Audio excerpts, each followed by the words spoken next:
السلام عليكم. حد دخل؟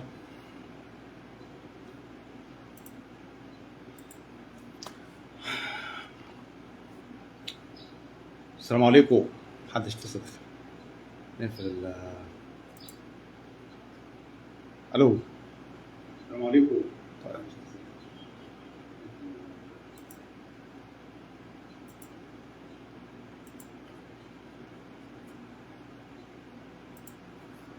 طيب، في اتنين دخلوا شافوني. طيب. السلام عليكم. انا في البداية الموضوع ده عايز اتكلم عليه بقالي كتير، بقالي كتير كتير كمان.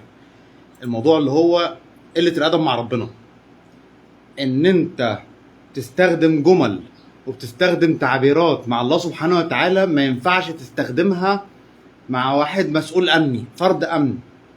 يعني تهزر مع واحد كده مثلا امين شرطه او عسكري، تخاف تهزر معاه. لكن تقدر تهزر بشعائر ربنا، بالصيام، بالحج، بالصلاه، بالزكاه، بايات القران الكريم، تهزر بيها. فده من المواضيع اللي انا بقالي فتره بكتب عنها على الفيسبوك، وممكن ما تبقاش جايبه صدى، بس حبيت ان انا اتكلم من مبدأ الآيات الكريمة في سورة ياسين. وجاء من أقصى المدينة رجل يسعى. في سورة ياسين جه واحد للقرية اللي جالها 3 أنبياء، وربنا قال رجل يسعى، ما قالش عبد صالح من عبادنا، ما قالش شيخ، هو راجل. وختم الآيات بقيل ادخل الجنة قال يا ليت قومي يعلمون. كل اللي عمله الراجل اللي ذكر في سورة ياسين انه جه للقرية وقال لها انا اسمعوا كلام المرسلين، بس اسمعوا الكلام، شير البوست ده، انصح الناس، بس ما استناش منهم رجع. لان في القصه بعد كده عرفنا ان هو اهل القريه دول عجبوه واعدموه يعني. بس في الصوره قيل ادخل الجنه قال يا ليت قومي يعلمون، لمجرد انه قال للقريه بتاعته اسمعوا كلام المرسلين.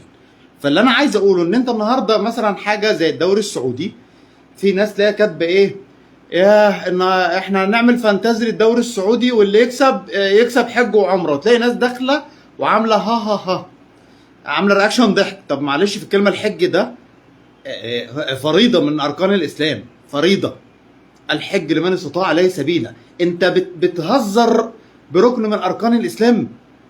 ازاي انت كده مش محترم دينك اصلا؟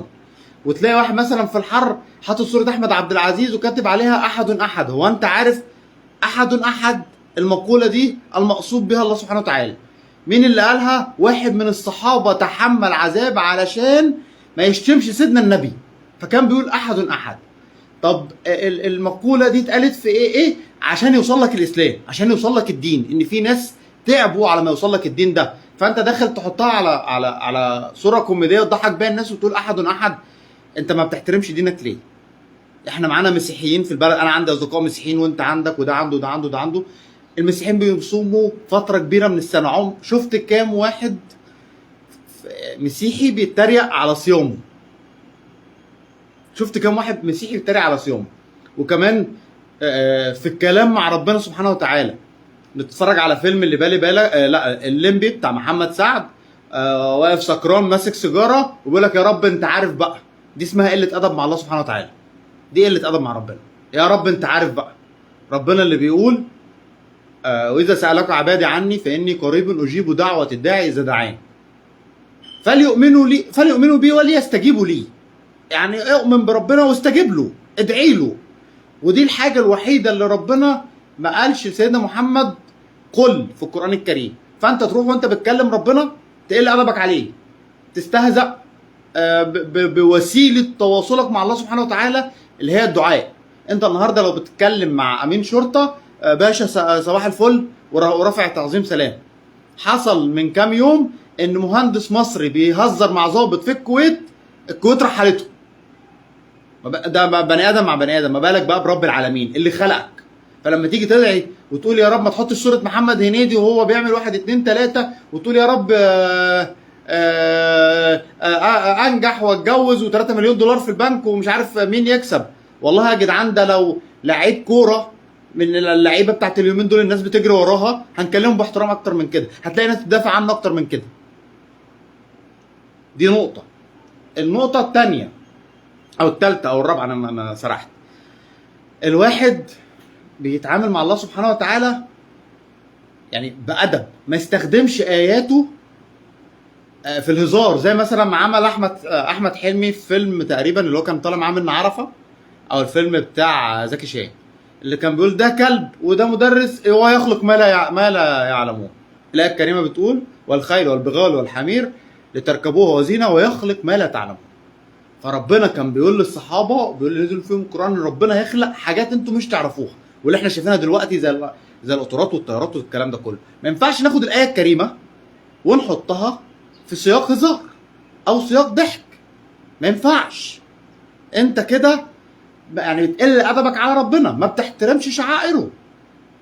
وهقول لك تاني، احنا عندنا اصدقاء مسيحيين على الفيسبوك وفي كل حته، ما بنشوفش واحد مسيحي بيهزر على دينه، اللي عندهم فتره صيام طويله. تيجي تتكلم على الواحد من دول يقول لك يا عم انا بهزر.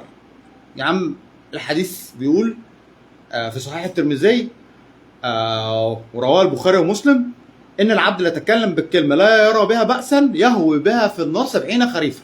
يعني انت ممكن تقول كلمه عبيطه كده وانت بتهزر وبتضحك، بس هتدخلك النار 70 سنه. وربنا سبحانه وتعالى بيقول في سوره التوبه الايه 55 65 66 ولئن سالتهم ليقولن ان كنا نخوض ونلعب. قل أبالله وآياته ورسوله كنتم تستهزئون. انت بتلعب بايه؟ ربنا يعني بيحب اللي يعظمه ويعظم شعائره. ما ينفعش هزر واضحك واعمل اللي انت عايزه، بس ما ينفعش انك تهزر بدينه، انك تهزر بفرائضه، انك تهزر بالشعائر، انك تهزر بالصلاة، انك تضحك الناس باحاديث، انك تشير بوست من غير ما تتاكد من الحديث ده، زي ايام فتره عيد الاضحى اللي ليه بنصوم 10 ايام من عيد الاضحى، اول يوم حصل فيه كذا، تاني يوم حصل فيه كذا. الكلام ده كان عار تماما من الصحه، مفيش اسانيد. وكانت بوستات، كنت اشوف بوست الواحد متشير 5000 مره و6000 مره. انت بتشير ليه؟ اتاكد من صحه البوست. فانت اعمل اللي انت تعمله، بس التزم وانت بتعامل ربنا ان ربنا ده اللي خلقك. ما تعملوش يعني وما لكم لا ترجون لله وقار. انا اللي شافني 5، اللي شافني 6، اللي شافني 7، الكلام ده في بالي بقاله فتره طويله وكنت محتاج ان اقوله، ويا رب يكون وصل. وانا اسف لو صوتي عالي او شنكت، لان انا كان الكلام مضايقني. جزاكم الله خير، السلام عليكم.